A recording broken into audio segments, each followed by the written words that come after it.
Last week, Matpat of Game Theory posted a video on FNaF's Ultimate Timeline, and just yesterday the second part came out as well. Although with the first video came a lot of criticism because of his narrative theory style, namely him speculating a lot. But you know what, even though we only have 2 out of the presumably 4 videos on FNaF's Ultimate Timeline, I think Matpat could be right. And like every Matpat is right video, I'll be discussing these 2 videos today.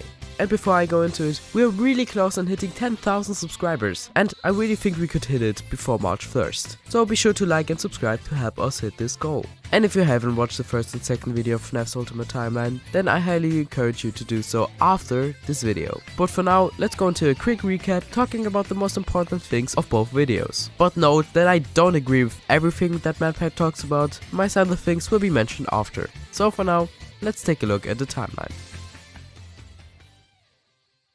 The full timeline is split into 3 parts: the foundation of Freddy's, the Afton era, and post-Purple Guy. But for now, we only have information about the first 2. In Foundation of Freddy's, Matpat talks about on how William Afton wants to make his childhood dream project of a singing bear come to life, and the infuriating moment that his dream is copied by a rival restaurant from a guy called Henry Emily wanting to steal away his success. They then work together into making Fredbear's Family Diner, along with a cartoon show, toys, and a spin-off restaurant under the Fazbear name. William was thriving, but not for long. In 1983, his youngest son died due to his brother doing a prank on him, which escalated. He died to his hands, or should I say to his mouth, of a machine from his former rival Henry, so he had to pay. After getting kicked out of his favorite bar, Junior's, and burying his youngest son's body, William got even with Henry after killing Henry's youngest daughter right outside his restaurant. After the closing of Fredbear's Family Diner, Henry fell into a dark hole, while William kept a low profile and buried himself into work and quickly reached Henry's level of engineering. William created nightmarish animatronics to keep his oldest son in the house and away from these animatronics. In 1985, he lured 5 children one by one into a back room, killing them in the process. He hid those corpses in the animatronics, but the 5th kid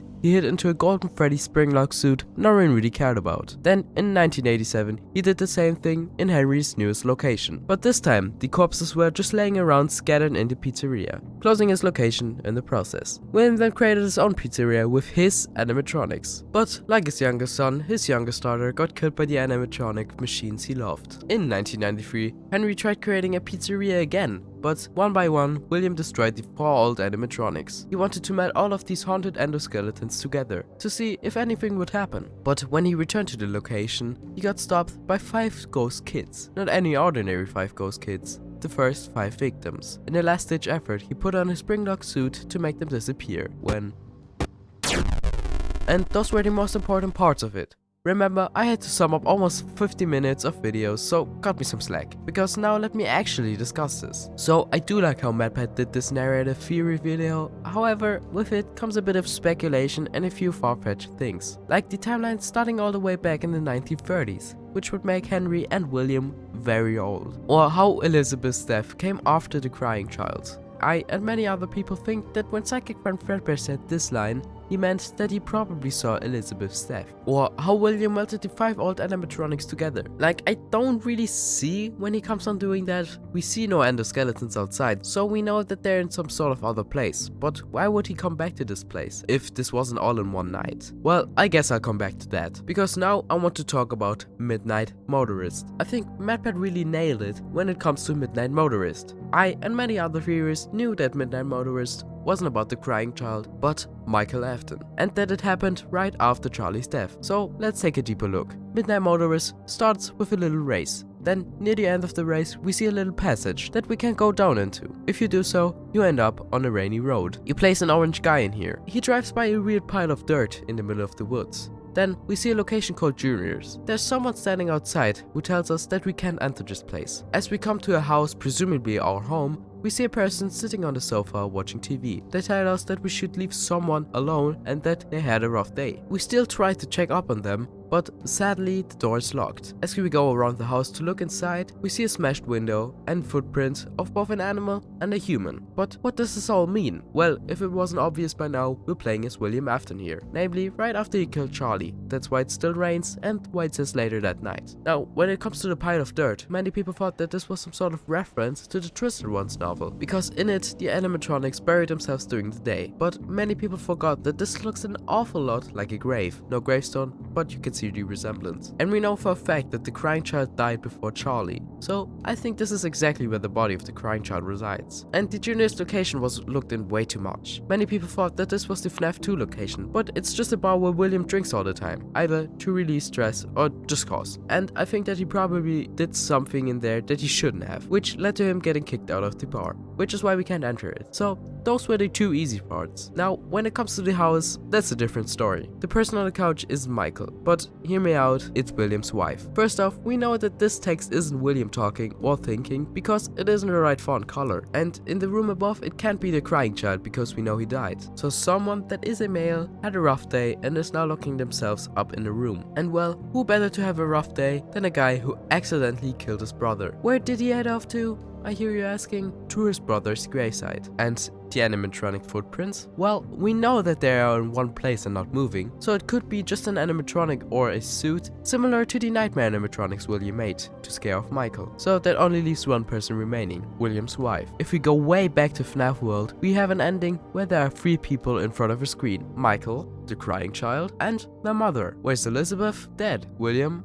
Working. Why is she bald? Well, what if, hear me out, she has cancer and she never left William or got killed by him, but she died because of it. Which I know is a lot of speculation and don't hate me for it. So yeah, that checks all the boxes. Not Michael or William? Check. Bald? Check.